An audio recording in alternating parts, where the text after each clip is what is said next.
a dictionary. So to create a dictionary, you need a variable. So I'll call this variable contact.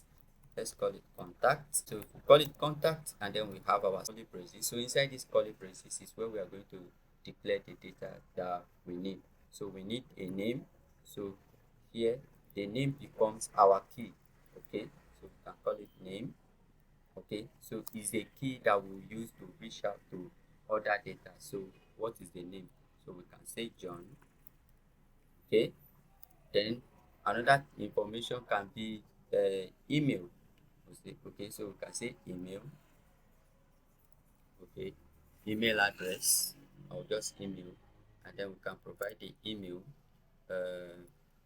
john at gmail.com, at gmail.com.